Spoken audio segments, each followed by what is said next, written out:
Marefat School presents The Conference of the Plants. Written by Reza Nazemi.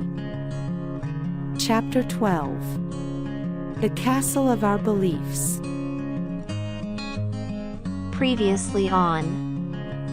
In the previous chapter, Almond Tree asked Walnut Tree why he seemed to do nothing for seeds and saplings despite claiming to help them. Walnut responded by sharing the story of tendrils' growth and eventual death. Reflecting on his own journey toward wisdom, he explained how the gardener's deep understanding of the tendril seed's potential and the conditions around Walnut Tree allowed both to grow. Now, we continue to Chapter 12, The Fortress of Our Beliefs. Another morning dawned, and Almond opened his eyes. He had recently learned that to grasp the mysteries of creation required observing with meticulous attention and unwavering focus. He understood that each moment brought new lessons, from Walnut Tree, from nature, and from the universe itself. He was determined to absorb these insights, with a hope that one day, he might meet the sun and the gardener. As he reflected on his conversations with Walnut Tree, Almond began to realize something profound. Beneath the tree's seemingly simple words lay subtle truths he had yet to fully grasp. Lost in these thoughts, he was startled by the sudden sound of Dateseed's voice. Dateseed lamented how difficult life had become. Exhausted and disheartened, she turned to Walnut Tree and said, "Oh, Walnut Tree, how can I escape this sorrow?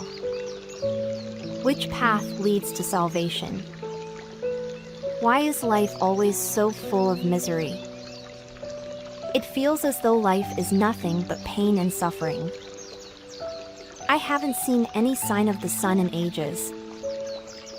Her complaints poured out, but Walnut Tree, smiling gently, just listened. Dateseed's heart was heavy with sorrow, and while Walnut Tree understood his anguish, he chose to remain silent.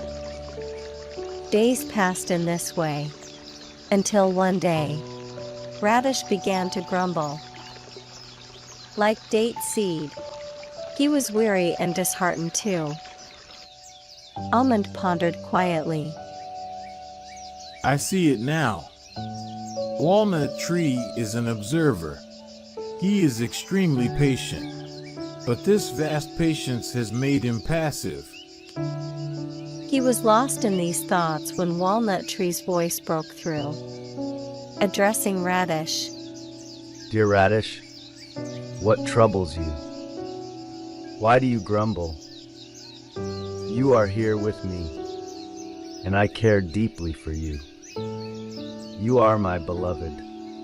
Is it still right to complain?" Encouraged by Walnut Tree's gentle attention, Radish responded, "Oh, dear Walnut, I'm so tired of this loneliness. Everything around me feels cold and damp, as if the frost has already claimed the season. I don't understand what's happening with the sun. Its warmth no longer reaches me. How much longer must I endure this? How am I supposed to grasp the deeper meaning of life when all I feel is cold and isolation? Why am I here, all alone?" Walnut Tree listened patiently, even though Radish's complaints seemed endless and disjointed, with words blurted out from every corner of his thoughts. Almond, utterly perplexed, thought to himself, Walnut Tree is truly peculiar. He claims to watch over all the seeds. Yet poor Dateseed has been suffering for weeks without so much as a word from him. But the moment Radish began to complain, he rushed to offer comfort. Almond's mind was in turmoil. his thoughts tangled and chaotic. But then he recalled the deep trust he had in Walnut Tree, and a sense of calm began to settle over him. As he watched closely, he noticed how patiently Walnut Tree listened to Little Radish, responding to his concerns with gentle kindness. It was a heartwarming sight to Almond. Compassion seemed to flow effortlessly between them, and soon Radish's sadness melted away. His words grew lighter, carrying a hint of hope, as if sorrow had never touched him. Some time passed after that occurrence, yet Almond couldn't stop thinking about it. Over and over, he replayed the events in his mind, each time uncovering a new layer of mystery that deepened his confusion. Finally, his patience ran out. He hurried to Walnut Tree and exclaimed, "Oh, wise Walnut Tree! I cannot understand your actions or the secrets behind your peculiar behavior. It has left me so unsettled. Why did you ignore Dateseed's complaints, yet rush so quickly to aid Radish? It's as if you've forgotten the harsh words Radish spoke about you just days ago. And Date, so loyal and sincere, was abandoned to her suffering. I wish I could understand what's on your mind." Walnut Tree smiled gently and replied, If you can be patient a little longer, I will teach you in time. You know how deeply I wish to be like you and help everyone. Please teach me how to do it. Show me the path to truly lend a helping hand. Walnut Tree, who had been listening intently to Almond throughout the conversation, replied, Dear Almond, as I've told you before, patience is key. Wait for the right moment. It will come in its own time. The patience Walnut Tree spoke of wasn't easy for Almond.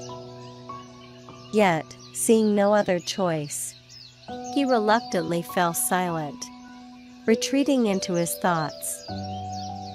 As his mind wandered, a question began to take shape.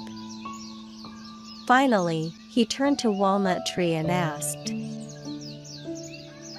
May I ask you one more question?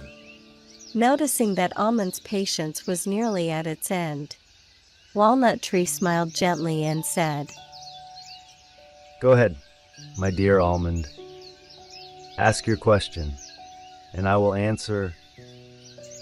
Do you remember how Radish, along with Turnip and the others who opposed you, spoke so harshly of you? Do you recall the accusations they made? At the time, I was deeply hurt by their words. My heart was broken, and I silently wept for you. When I saw Radish in distress, I thought, this pain is the result of the cruel words you spoke about Walnut. You deserve this suffering for your unfair words against him. But today, I saw how you rushed to help Radish, and once again, I felt a pang of sorrow. Please, tell me why you did this. I will tell you, but I have a question first. Why did you feel hurt when Radish spoke ill of me? Because he spoke so unfairly about you, and I don't believe you deserve such unkindness. Walnut Tree then asked, If someone anywhere in the world were to speak unjustly, would it upset you? I'm not sure. I don't think it would be like that, but it's only natural to be hurt by unjust words. How can anyone remain indifferent to wrongs? How can one not feel pained by injustice? Reflect on my question once more. without trying to create a new question. The more I think about it, the more I realize that not every unjust word, no matter who it's about, upsets me.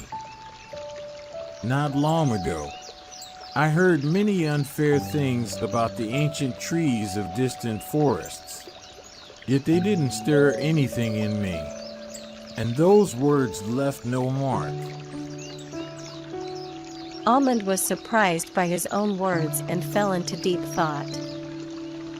With a sense of wonder, he asked, "What's happening to me, wise walnut? Why didn't the harsh words of others affect me? I heard them, yet I moved on without a second thought. But when someone speaks ill of you, I feel unsettled. Why is it that I can bear the criticism of others so calmly, yet your name stirs something in me? Do you know why this is?" Walnut Tree said, I want to teach you an important lesson. One you should always keep in mind. You don't truly grieve over unjust words. What causes you pain is when someone tries to destroy the inner creations of your mind and threatens the deeply held beliefs that reside within you. Almond gazed at Walnut Tree in complete astonishment, unable to fully grasp his words. He thought to himself, "What is Walnut talking about? I'm speaking of Radish and the other trees of the forest. Yet it seems Walnut is speaking from a different world. I will wait. Walnut always has a solid reason for everything he says." Noticing Almond's astonishment, Walnut Tree continued, Whenever you form a belief, an opinion, or a conviction, it's like building a strong fortress within yourself. When you say, "Walnut Tree is my wise and trusted guide," you are creating a fortress of wisdom and guidance inside you. For every belief you hold, you build a corresponding fortress, and you do this for each belief and conviction. This is the first step in shaping a personal experience, and so far, there is nothing wrong with that. But it doesn't end there. Once this fortress of belief is built, pride often emerges. Pride wants to show everyone that this is my fortress, the best fortress in the world, because my belief is the greatest. Times, pride makes way for fear. Fear wants to conceal the fortress, while prejudice seeks to make it unchanging and impenetrable. There's nothing wrong with building your fortress. Everyone must do so. The important thing is that whenever you have a new experience, you must adjust and refine your fortress to reflect it. This is the natural process of the evolution of our thoughts and the growth of our inner world, which in essence is the evolution of our fortresses. When building or restoring fortresses, 3 essential principles should always be kept in mind. Pride seeks to proclaim to the world that its fortress is the finest and most perfect of all. Fear wishes to conceal its fortress from others, hoping to safeguard it. Prejudice insists on keeping its fortress unchanged, frozen in time forever. In the first case, individuals consumed by pride feel their fortress tremble whenever they encounter opposing opinions. This imagined instability stirs feelings of distress, anger, and deep frustration within them. In the second case, those driven by fear hide their fortresses deep within the recesses of their minds, shielding them from the gaze of critics. Though this secrecy keeps their fortresses safe from harm, it also prevents them from reflecting on or learning from their experiences. In the end, they have built fortresses that remain untouched, but are destined never to serve a purpose. In the third case, the dogmatic cling stubbornly to their fortress, refusing even the slightest repair or renewal. To them, any change is unthinkable, even if it's to save their crumbling walls. Though their fortress may stand for a while, time is relentless. Slowly, its strength erodes, and it begins to decay. Eventually, it collapses into ruin, leaving nothing but a hollow, unusable shell.